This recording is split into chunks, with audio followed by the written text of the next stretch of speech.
Rajim, Bismillahirrahmanirrahim, Rabbi ज़िदनी इल्मा, Rabbi ज़िदनी इल्मा, Rabbi ज़िदनी इल्मा। डियर स्टूडेंट्स, ये हमारा सेकंड लेक्चर है रेस्टोरेशन ड्रामा में। तो शुरू करते हैं। These new trends in comedy are seen in Dryden's Wild Gallant in 1663. New trends in comedy means जो कि कॉमेडी ऑफ मैनर लिखी जाती थी उसके बारे में रेस्टोरेशन पीरियड में।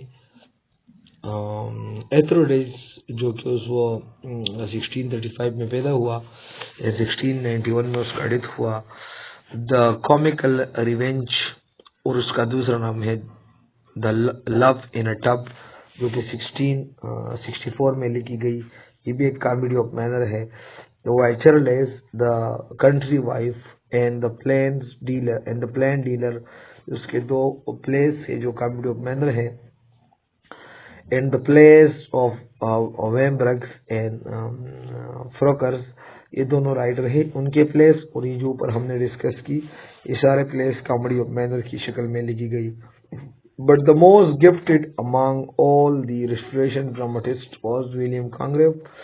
लेकिन सबसे गिफ्टेड ड्रामेटिस्ट जो था, नुमाया ड्रामेटिस्ट जो था, वो विलियम कॉन्ग्रेव था, जो कि 1670 में पैदा हुआ एंड 1720 में उसका डेथ हुआ। ये भी मैं आपको बताता चलूँ कि ये 17 एंड 18 सेंचुरी दोनों से है। Who wrote all his best plays before he was 30? He was 30 years of age. His well-known comedies are Love for Love, जो कि 1695 में लिखी गई, In the Way of the World, जो कि 1700 में लिखी गई। उसके मशहूर प्लेज ये। It is mainly on the account of his remarkable style that Congreve is put at the head of the Restoration drama. Put at the head mean जिसको नुमाया किरदार का मालिक है या जिसको एक खास अहमियत मिली है। So it is because of his remarkable style. No English dramatist has ever written such fine prose for the stage as Congreve did. कोई इंग्लिश ड्रामेटिस्ट ने इस तरह के अच्छा प्रोज नहीं लिखा स्टेज के लिए जिस तरह उसने लिखा। उसका क्या वो हुसूसियत ही balances polishes and sharpens his sentences until they shine. वो अपने sentences को बरकरार रखता है और मजबूत बनाता है स्ट्रक्चर के लिहाज से, डिक्शन के लिहाज से। until they shine like a chiseled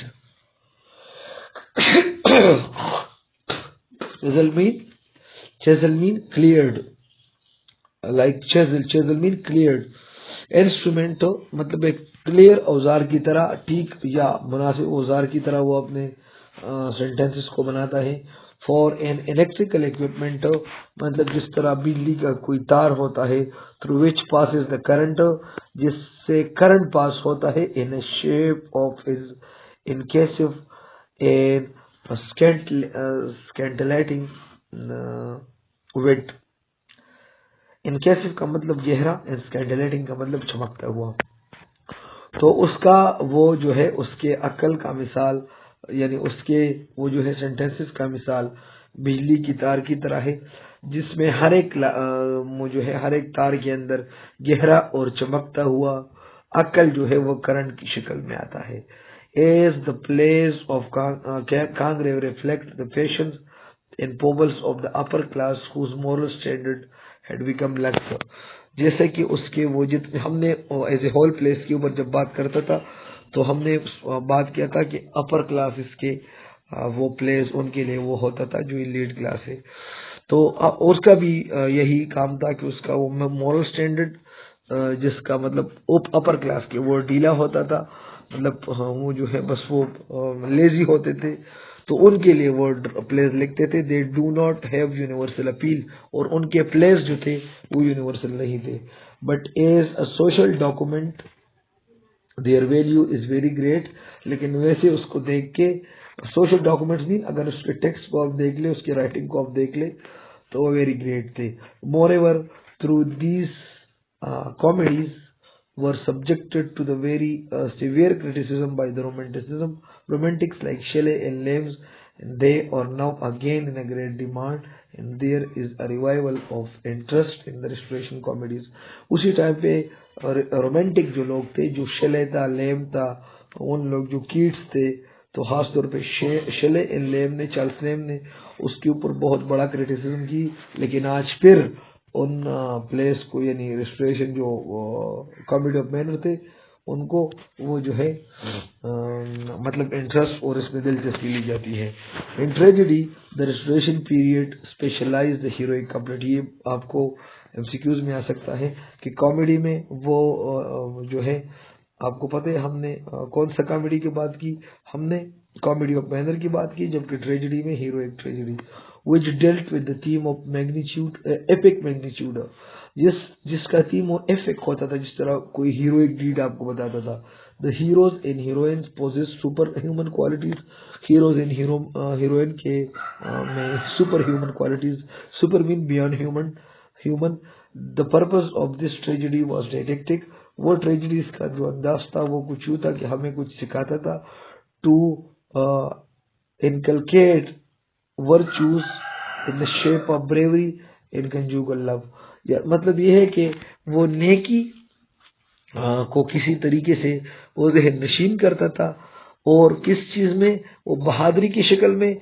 और कंजुगल लव अगर आप नहीं जानते तो मैं बताता हूँ, वो मोहब्बत जो मियाँ बीवी के दरमियान होते, हस्बैंड शोहर के दरमियान जो मोहब्बत होते उसको कहते हैं। It was written in heroic couplet, वो जो है वो हीरोइक कपलेट में लिखी जाती थी, जो हीरोइक ट्रेजेडीज थी उसकी बात है। In accordance with the heroic convictions strong believe को कहते हैं, derive from the France that heroic meter should be used in such place.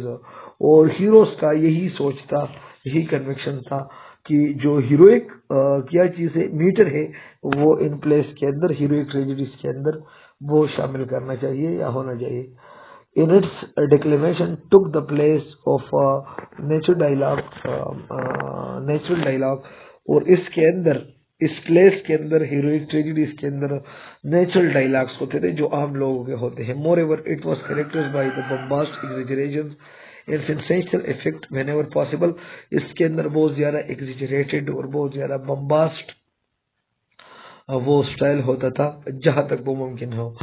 As it was not based on the observation of life, there was no realistic characterization, वो नहीं कि वो life को observe किया गया और उससे लिया गया, वो ऐसे नहीं थे, ना वहां पर कोई रियलिस्टिक कैरेक्टराइजेशन था।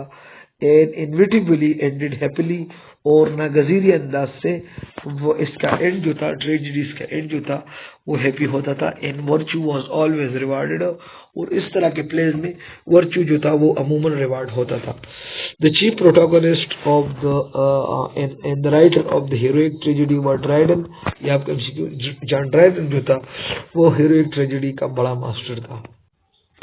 Under his leadership, the heroic tragedy dominated the stage from 1660 to 1687, यानी इतने सालों तक सिर्फ वो स्टेज के लिए क्या लिखते थे, हीरोइक ट्रेजेडीज लिखते थे। कब से कब तक, 1660 से 1678 तक, तकरीबन याद है 18 साल, तकरीबन 18 साल ड्राइडन जो था वो स्टेज के लिए हीरोइक ट्रेजेडीज लिखता था।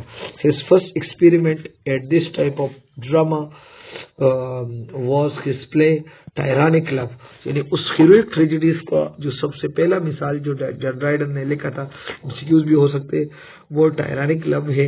And in the conquest of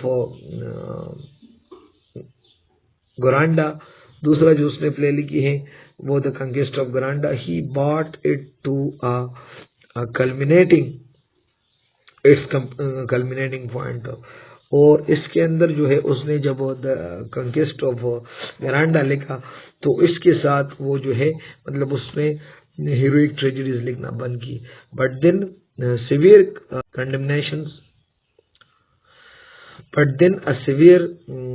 condemnations of this grand manner of writing tragedy was started by the certain critics and playwrights of which Dryden, तो फिर जो है इसकी मजम्मत हुई इस तरह के वो प्लेस का, यानी जो हीरोइक ट्रेजेडीज थी, writing tragedy was started certain critics, कुछ क्रिटिक्स थे जिसमें उसने मजम्मत की, इन द प्लेराइट्स, और प्लेराइट्स ने, of which Dryden was remain targeted, जो जिसमें ड्राइडन को टारगेट किया गया। मतलब ये है कुछ क्रिटिक्स ने इस तरह के प्लेस के ऊपर क्रिटिसिज्म की जिधर वो जो था वो ड्राइडन बहुत ज्यादा टारगेट रहा।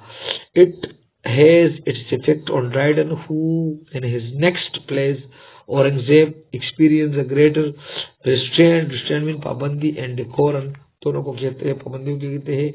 And in the prologue to this play he admitted superiority of Shakespeare method. तो उसमें फिर औरंगजेब लिखा और साथ साथ जो है उसमें वो बड़ी पाबंदी आयद की, और उसने प्रोलॉग इस प्ले में, प्रोलॉग टू द इस प्ले जब वो लिखता था तो इसने उसमें एडमिटेड भी कि हाँ जो शेक्सपियरियन मेथड था ड्रामा लिखने का वो बड़े मजे का है, और जो है इसमें मुझे बहुत ज्यादा मजा आ गया। And his own weariness mean tiredness of using the heroic couplet which is unfit to describe human patience adequately। और साथ साथ उसने ये भी जिक्र की कि मैं जो मतलब बहुत मुश्किल से या जो मैंने अंत तक मेहनत की हीरोइक कपलेट को यूज करने के लिए हीरोइक ट्रेजेडीज में, तो मुझे इल्म हुआ कि इंसान का जो एक्चुअल पेशेंस है वो अच्छी तरीके से इसके अंदर हम नहीं पाबंद कर सकते। मतलब जो ठीक रियलिस्टिक थॉट से इंसान का वो हम हीरोइक मीटर या हीरोइक ट्रेजेडी के अंदर नहीं ला सकते। Which is unfit to describe human patience adequately, adequate mean completely. He confesses that he, उसने इसरार करते हुए यही बोला, grows weary of his long loved mistress rhyme mean rhyme की तरफ इशारा है। Patient to fire sea to be in fetter bound and the nature plies like him the enchanted ground. What worse can do? He has performed in this which he presumes the most correct of his place, but spite of all this pride, a secret shame invades his breast at the Shakespeare secret name. यानी मतलब उसने सिर्फ इतना की कि मैंने बहुत ज़्यादा मुश्किल से ज़्यादा मेहनत की, लेकिन मुझे इल्म हुआ कि इस लाइन के अंदर में इंसान का जो पेशेंस है, वो इंसान का जो मोहताज है, इसका जो एक्चुअल लाइफ चलता है वो मैं नहीं इसके अंदर पाबंद कर सकता, ला सकता। और आखिरकार मैंने क्या की, मैंने शेक्सपियर को अडॉप्ट की। Dryden's alter attitude is seen more clearly in his next All for Love। उसमें और प्लेस लिखी है जिसमें उसका एटीट्यूड चेंज होता नजर आता है, जिसका नाम है ऑल फॉर लव, जो 1678 में लिखी गई। दस की राइट द प्रिपेज, उसने इसके प्रिपेज में लिखा, इन माई स्टाइल, मेरे स्टाइल में, I have professed to imitate Shakespeare, मैंने कोशिश की कि मैं शेक्सपियर को इमिटेट करूं, which that I might perform more freely, and I am disencumbered myself, और मैंने अपने आप को पाबंद कर दिया from the rhyme, उस heroic rhyme से, या जो ऊपर जो हमने बात की उससे। He shifted his ground from the typical heroic tragedy in this place, उसने heroic tragedy से अपना वो ग्राउंड को शिफ्ट किया, और उसने शेक्सपियर मेथड को drop rhyme in questions in the validity unities of time place and dictions. तो उसने अपना जी I have disencumbered myself from the rhyme, मैंने राइमिंग जो ऊपर हमने वो बात की, जो मैंने बोला कि हीरोइक मीटर जो था उससे मैंने अपने आप को पाबंद कर दिया, और साथ साथ ये बोला कि he shift his ground style from the heroic tragedies in this plays, इस प्लेस में ऑल फॉर लव में उसने हीरोइक ट्रेजेडी नहीं यूज की। ड्रॉप राइम्स, उसने राइम भी निकाले, क्वेश्चंस द वैलिडिटी, और इसके अंदर क्वेश्चन पैदा हुए of the unities of time, इसके अंदर unities of time, place and actions and the condition of English stage, जो कि इंग्लिश स्टेज का एक शर्त था। इंग्लिश मीन 16th सेंचुरी का। He also give up the literary rules observed by the French dramatist, साथ साथ उसने वो भी छोड़ा जो लिटरेरी रूल्स थे। मैंने तो बोला ना कि उसने वो इंग्लिश ड्रामेटिस्ट के बजाय फ्रेंच ड्रामेटिस्ट को फॉलो की, तो उसने उसको छोड़ दिया। And follow the laws of drama formulated by the great dramatist of England, तो 16th सेंचुरी के जो बड़े ड्रामेटिस्ट हैं उनको फॉलो किए। Another important way in which Dryden turns himself away from the convictions of heroic tragedy is that he does not give happy ending to his plays. उसने अपने heroic tragedies को खत्म करते हुए उसने साथ उसके प्ले में ये भी जाहिर हुआ कि उसका प्ले का एंड जो था उसके ट्रेजेडीज का एंड जो था वो हैप्पी नहीं रहा। तो डियर स्टूडेंट्स, ये हमारा हुआ रिस्टोरेशन ड्रामा। यहाँ तक आप लोगों का कोई सवाल वगैरह हो तो आप मुझसे पूछ सकते हो। तो thank you very much. Allah Hafiz.